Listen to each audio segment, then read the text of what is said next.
ನಮ್ಮ ಕನ್ನಡ ಸಿನಿಮಾ ರಂಗದಲ್ಲಿ ಇದುವರೆಗೂ ಸಾಕಷ್ಟು ಸೂಪರ್ ಹಿಟ್ ಸಿನಿಮಾಗಳು ಬಿಡುಗಡೆಯಾಗಿದೆ. ನೂರಾರು ದಿನಗಳ ಕಾಲ ಚಿತ್ರಮಂದಿರಗಳಲ್ಲಿ ಯಶಸ್ವಿಯಾಗಿ ಪ್ರದರ್ಶನ ಕಾಣೋ ಮೂಲಕ ಹಾಗೂ ಕೋಟಿ ಕೋಟಿ ಕಲೆಕ್ಷನ್ ಮಾಡೋ ಮೂಲಕ ದೊಡ್ಡ ದಾಖಲೆಗಳನ್ನ ನಿರ್ಮಿಸಿವೆ. ಅದೇ ರೀತಿ ಇಂತಹ ಸಿನಿಮಾಗಳು ಪರಭಾಷೆಯಲ್ಲಿ ರೀಮೇಕ್ ಆಗಿರುವಂತಹ ಉದಾಹರಣೆಗಳು ಕೂಡ ಕನ್ನಡ ಚಿತ್ರರಂಗದಲ್ಲಿದೆ. ಇವತ್ತಿನ ಈ ವಿಡಿಯೋದಲ್ಲಿ ನಾವು ನಿಮ್ಗೆ ಹೇಳೋದು ಕೊಟ್ಟಿರೋದು ನಮ್ಮ ಕನ್ನಡ ಚಿತ್ರರಂಗದಲ್ಲಿ ಸೂಪರ್ ಹಿಟ್ ಆದ್ರೂ ಕೂಡ ಪರಭಾಷೆಯಲ್ಲಿ ರೀಮೇಕ್ ಆಗಿ ಫ್ಲಾಪ್ ಆದಂತಹ ಸಿನಿಮಾಗಳ ಬಗ್ಗೆ.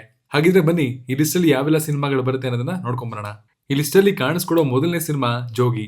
ತಾಯಿ ಮಗನ ಪ್ರೀತಿಯನ್ನ ಅಂಡರ್ ವರ್ಲ್ಡ್ ಬ್ಯಾಕ್ ಗ್ರೌಂಡ್ ಅಲ್ಲಿ ಯಾವ ರೀತಿಲಿ ಜೋಗಿ ಪ್ರೇಮ್ ಪ್ರೇಕ್ಷಕರಿಗೆ ಈ ಸಿನಿಮಾದ ಮೂಲಕ ಕಟ್ಕೊಟ್ರು ಅನ್ನೋದನ್ನ ನಾನು ಹೊಸದಾಗಿ ವಿವರಿಸಬೇಕಾಗಿಲ್ಲ. ಮದರ್ ಸೆಂಟಿಮೆಂಟ್ ಸಿನಿಮಾಗಳಿಗೆ ಈ ಸಿನಿಮಾ ಗಾಡ್ ಫಾದರ್ ಅಂತ ಹೇಳ್ಬೋದು. ನಿಜಕ್ಕೂ ಕೂಡ ಈ ಸಿನಿಮಾನ ನೋಡಿ ಆ ಕೊನೆ ಕ್ಲೈಮ್ಯಾಕ್ಸ್ ಕುಣಿತವನ್ನ ನೋಡಿ ಅಳದೇ ಇರೋರೇ ಇಲ್ಲ ಅಂತ ಅನ್ಸುತ್ತೆ. ಅಷ್ಟರ ಮಟ್ಟಿಗೆ ಒಂದು ಎಮೋಷನಲ್ ಜರ್ನಿಯನ್ನ ಈ ಸಿನಿಮಾ ತೋರಿಸಿತ್ತು.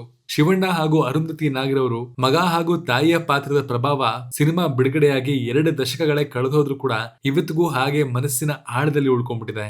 ಕೇವಲ ಕತೆ ಮಾತ್ರ ಅಲ್ಲ, ಕಲಾವಿದರು ಚೆನ್ನಾಗಿ ನಟನೆ ಮಾಡಿದ್ರೆ ಮಾತ್ರ ಆ ಕತೆ ಅನ್ನೋದು ಮನಸ್ಸಿಗೆ ನಾಟೋದು. ಜೋಗಿ ಸಿನಿಮಾದಲ್ಲಿ ಕೂಡ ನಾವು ಅದನ್ನೇ ಗಮನಿಸಬಹುದು. ಇನ್ನು ಈ ಸಿನಿಮಾ ತೆಲುಗುನಲ್ಲಿ ಯೋಗಿ ಹೆಸರಿನಲ್ಲಿ ರಿಲೀಸ್ ಆಗಿ ಪ್ರಭಾಸ್ ನಾಯಕ ನಟನಾಗಿ ಕಾಣಿಸ್ಕೊಂಡ್ರು. ಆದ್ರೆ ಸಿನಿಮಾ ಹೇಳ್ಕೊಡೋಷ್ಟು ಯಶಸ್ಸು ಕಾಣಲಿಲ್ಲ. ಹಾಗೂ ತಮಿಳಿನಲ್ಲಿ ಧನುಷ್ ಕೂಡ ಈ ಸಿನಿಮಾನ ರೀಮೇಕ್ ಮಾಡಿದ್ರು. ಆದ್ರೆ ಪ್ರೇಕ್ಷಕರು ಕ್ಯಾರೆ ಅನ್ಲಿಲ್ಲ. ಇವತ್ತಿಗೂ ಜೋಗಿ ಜೋಗಿಯಾಗಿಯೇ ತನ್ನ ಬ್ರ್ಯಾಂಡ್ ಅನ್ನ ಉಳಿಸ್ಕೊಂಡಿದೆ. ಕನ್ನಡ ಚಿತ್ರರಂಗದಲ್ಲಿ ಸಾರ್ವಕಾಲಿಕ ದಾಖಲೆಯನ್ನ ಬರೆದಿರುವಂತಹ ಕೆಲವು ಸಿನಿಮಾಗಳಲ್ಲಿ ಗೋಲ್ಡನ್ ಸ್ಟಾರ್ ಗಣೇಶ್ ನಾಯಕ ನಟನಾಗಿ ಕಾಣಿಸಿಕೊಂಡಿರುವಂತಹ ಮುಂಗಾರು ಮಳೆ ಸಿನಿಮಾ ಕೂಡ ಕಾಣಿಸಿಕೊಳ್ಳುತ್ತೆ. ಕನ್ನಡ ಚಿತ್ರರಂಗದಲ್ಲಿ 50 ಕೋಟಿ ಎನ್ನುವಂತಹ ಮೈಲಿಗಲನ್ನ ಮೊದಲ ಬಾರಿಗೆ ಪರಿಚಯಿಸಿದಂತಹ ಸಿನಿಮಾ ಇದು. ಯೋಗರಾಜ್ ಭಟ್ ನಿರ್ದೇಶನದಲ್ಲಿ ಮೂಡಿ ಬಂದಿರುವಂತಹ ಈ ಸಿನಿಮಾ ಕೇವಲ ಲವ್ ಸ್ಟೋರಿ ವಿಚಾರದಲ್ಲಿ ಮಾತ್ರವಲ್ಲದೆ ಸಂಗೀತದ ವಿಚಾರದಲ್ಲಿ ಕೂಡ ಕನ್ನಡ ಚಿತ್ರರಂಗದ ಇತಿಹಾಸದಲ್ಲಿ ಸೂಪರ್ ಹಿಟ್ ಆಲ್ಬಮ್ ಅನ್ನ ಪ್ರೇಕ್ಷಕರಿಗೆ ನೀಡಿದೆ. ಈ ಸಿನಿಮಾದಿಂದ ಕನ್ನಡ ಚಿತ್ರರಂಗಕ್ಕೆ ಸಾಕಷ್ಟು ಕಲಾವಿದರು ಹಾಗೂ ತಂತ್ರಜ್ಞರು ಪರಿಚಯ ಕೂಡ ಆಯಿತು. ಹಾಗೂ ಅವರು ಕೂಡ ತಮ್ಮ ಜೀವನವನ್ನ ಸೊಗಸಾಗಿ ಕಟ್ಕೊಂಡ್ರು. 2006ರಲ್ಲಿ ಬಿಡುಗಡೆಯಾದಂತಹ ಈ ಸಿನಿಮಾ ನಿರ್ಮಾಣ ಆಗಿದ್ದು ಸರಿಸುಮಾರು 75 ಲಕ್ಷ ರೂಪಾಯಿ ಬಡ್ಜೆಟ್ ನಲ್ಲಿ.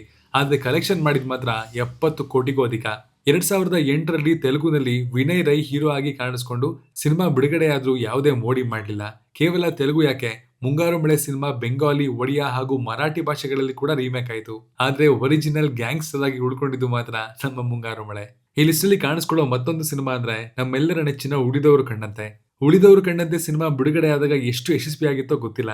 ಆದ್ರೆ ಈಗಂತೂ ಅದು ಕನ್ನಡ ಚಿತ್ರರಂಗದ ಲೆಜೆಂಡರಿ ಸಿನಿಮಾಗಳ ಪೈಕಿಯಲ್ಲಿ ಸ್ಥಾನವನ್ನ ಪಡ್ಕೊಂಡ್ಬಿಟ್ಟಿದೆ. ರಕ್ಷಿತ್ ಶೆಟ್ಟಿ ಅವರ ರಿಚಿ ಪಾತ್ರ ಇವತ್ತಿಗೂ ಕೂಡ ಕನ್ನಡ ಚಿತ್ರರಂಗದ ಐಕಾನಿಕ್ ಪಾತ್ರಗಳಲ್ಲಿ ಒಂದಾಗಿ ಕಾಣಿಸ್ಕೊಳ್ಳುತ್ತೆ. ಆ ಕರಾವಳಿಯ ಸೊಗಡು, ಅದನ್ನ ಮನೋರಂಜನೆಯ ರೀತಿಯಲ್ಲಿ ತೆರೆಯ ಮೇಲೆ ತೋರಿಸ್ಕೊಟ್ಟಂತಹ ಈ ಸಿನಿಮಾ ನಿಜಕ್ಕೂ ಕೂಡ ಒಂದು ಎಮೋಷನ್ ಅಂತ ಹೇಳ್ಬೋದು.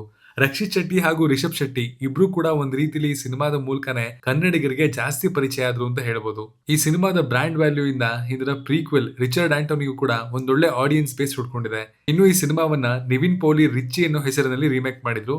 ಆದ್ರೆ ಉಳಿದವರು ಕಂಡಂತೆ ಸಿನಿಮಾ ಮಾಡಿದಂತಹ ಮೋಡಿ ಆ ಸಿನಿಮಾ ಮಾಡೋದಕ್ಕೆ ಸಾಧ್ಯ ಆಗ್ಲಿಲ್ಲ. ರಕ್ಷಿತ್ ಶೆಟ್ಟಿ ಹಾಗೂ ರಿಷಬ್ ಶೆಟ್ಟಿ ಗ್ಯಾಂಗಿನ ಮತ್ತೊಂದು ಸಿನಿಮಾ ಅಂದ್ರೆ ಅದು ಕಿರಿಕ್ ಪಾರ್ಟಿ. ಕನ್ನಡ ಚಿತ್ರರಂಗದಲ್ಲಿ ಶೆಟ್ಟಿ ಗ್ಯಾಂಗ್ಗೆ ನಿಜಕ್ಕೂ ಕೂಡ ಮೊದಲ ಬ್ರೇಕ್ ಥ್ರೂ ನೀಡಿದಂತಹ ಸಿನಿಮಾ ಅಂದ್ರೆ ಅದು ಕಿರಿಕ್ ಪಾರ್ಟಿ ಅಂತ ಹೇಳ್ಬೋದು. 4 ಕೋಟಿ ರೂಪಾಯಿಗಳ ಬಜೆಟ್ ನಲ್ಲಿ ನಿರ್ಮಾಣ ಆಗಿರುವಂತಹ ಈ ಸಿನಿಮಾ 44 ಕೋಟಿಗೂ ಅಧಿಕ ಕಲೆಕ್ಷನ್ ಮಾಡುವ ಮೂಲಕ ಕನ್ನಡ ಚಿತ್ರರಂಗದ ಪ್ರೇಕ್ಷಕರಿಗೆ ಅತ್ಯಂತ ಕಡಿಮೆ ಬಜೆಟ್ ನಲ್ಲಿ ಕೂಡ ಯಾವ ರೀತಿಲಿ ಹೆಚ್ಚು ಪ್ರಾಫಿಟ್ ಮಾಡಬಹುದು ಅನ್ನೋ ಫಾರ್ಮುಲಾವನ್ನ ತೋರಿಸ್ಕೊಡ್ತು. ಈ ಸಿನಿಮಾದ ಮೂಲಕ ರಿಷಬ್ ಶೆಟ್ಟಿ ಅನ್ನುವಂತಹ perfect director, Rakshit Shetty simple ಗಿಂತ ಸೂಪರ್ ಸ್ಟಾರ್ ಅನ್ನೋ ವಿಷಯ ಹಾಗೂ ನ್ಯಾಷನಲ್ ಕ್ರಶ್ ರಶ್ಮಿಕಾ ಮಂದಣ್ಣ ಕೂಡ ಸಿನಿಮಾ ರಂಗಕ್ಕೆ ಸಿಗ್ತಾರೆ. ಇನ್ನೂ ಸಾಕಷ್ಟು ಪ್ರತಿಭೆಗಳನ್ನ ನೀವು ಈ ಸಿನಿಮಾದಲ್ಲಿ ಕಾಣಬಹುದಾಗಿದೆ. ತೆಲುಗಿನಲ್ಲಿ ಕಿರಾಕ್ ಪಾರ್ಟಿ ಅಂತ ಈ ಸಿನಿಮಾವನ್ನ ರೀಮೇಕ್ ಮಾಡಲಾಯಿತು. ಆದ್ರೆ ಅಲ್ಲಿ ಯಾವುದೇ ಹೇಳ್ಕೊಡೋ ರೇಂಜ್ ಅಲ್ಲಿ ಪರ್ಫಾರ್ಮೆನ್ಸ್ ಮಾಡಲಿಲ್ಲ. ಇನ್ನು ನರ್ತನ್ ರಾಜ್ ಚೊಚ್ಚಲ ನಿರ್ದೇಶನದಲ್ಲಿ ಮೂಡಿ ಬಂದಿರುವಂತಹ ಮಫ್ತಿ ಸಿನಿಮಾ ಕೂಡ ಈ ಲಿಸ್ಟ್ ಅಲ್ಲಿ ಕಾಣಿಸ್ಕೊಡುತ್ತೆ. ಮಲ್ಟಿ ಸ್ಟಾರ್ ಸಿನಿಮಾದಲ್ಲಿ ಶಿವಣ್ಣ ಹಾಗೂ ಶ್ರೀಮುರಳಿ ಅವರಂತಹ ಇಬ್ಬರು ದೊಡ್ಡ ಸ್ಟಾರ್ಗಳು ಯಾವ ರೀತಿಯಲ್ಲಿ ನಿರ್ವಹಿಸಬೇಕು ಅನ್ನೋದನ್ನ ತಮ್ಮ ಮೊದಲನೇ ಸಿನಿಮಾದಲ್ಲೇ ತೋರಿಸ್ಕೊಟ್ಟಿದ್ರು ನರ್ತನ್. ಇನ್ನು ಈ ಸಿನಿಮಾ ಬ್ಲಾಕ್ ಬಸ್ಟರ್ ಫಲಿತಾಂಶವನ್ನ ಕೂಡ ಪಡ್ಕೊಂಡಿರೋದು ನಿಮ್ಮೆಲ್ಲರಿಗೂ ಗೊತ್ತಿರುವಂತಹ ವಿಚಾರಣೆ. ಈಗ ಅದೇ ಸಿನಿಮಾದ ಮತ್ತೊಂದು ಭಾಗ ಅಂದ್ರೆ ಭೈರತಿ ರಣಗಲ್ ಬಿಡುಗಡೆಗೆ ಸಜ್ಜಾಗಿ ನಿಂತಿದೆ.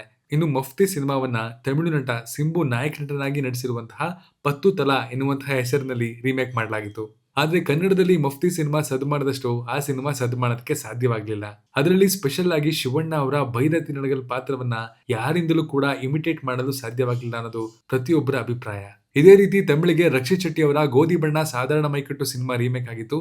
ಡಾರ್ಲಿಂಗ್ ಕೃಷ್ಣ ಅವರ ಲವ್ ಮಾಕ್ಟೇಲ್ ಸಿನಿಮಾ ತೆಲುಗಿನಲ್ಲಿ ರೀಮೇಕ್ ಆಗಿತ್ತು. ಯಶ್ ಅವರ ಮಿಸ್ಟರ್ ಅಂಡ್ ಮಿಸಸ್ ರಾಮಾಚಾರಿ ಮರಾಠಿಗೆ ರೀಮೇಕ್ ಆಗಿತ್ತು. ದಿಯಾ ಹಾಗೂ ಸಿಂಪಲ್ ಆಗಿ ಒಂದು ಲವ್ ಸ್ಟೋರಿ ಸಿನಿಮಾಗಳು ಕೂಡ ಬೇರೆ ಭಾಷೆಗಳಿಗೆ ರೀಮೇಕ್ ಆಗಿತ್ತು. ಆದ್ರೆ ಈ ಸಿನಿಮಾಗಳು ಕನ್ನಡದಲ್ಲಿ ಪಡ್ಕೊಂಡಂತಹ ಫಲಿತಾಂಶವನ್ನ ಬೇರೆ ಭಾಷೆಗಳಲ್ಲಿ ರೀಮೇಕ್ ಆಗಿ ಪಡ್ಕೊಳ್ಳೋದಕ್ಕೆ ವಿಫಲವಾಯಿತು. ಈ ಸಿನಿಮಾಗಳು ಕನ್ನಡದಲ್ಲಿಯೇ ಕಸ್ತೂರಿ ಅನ್ನೋದನ್ನ ಸಾಬೀತುಪಡಿಸಿದ್ವು. ಇವುಗಳಲ್ಲಿ ನಿಮ್ಮ ಫೇವರೇಟ್ ಸಿನಿಮಾ ಯಾವುದು ಅನ್ನೋದನ್ನ ಕಮೆಂಟ್ ಮಾಡಿ ತಿಳಿಸಿ. ನಾನ್ ಸಿಗ್ತೀನಿ ಮುಂದಿನ ಒಳ್ಳೆ ಕಂಟೆಂಟ್ ವಿಡಿಯೋ ಜೊತೆಗೆ. Love you all. Signing off Manu.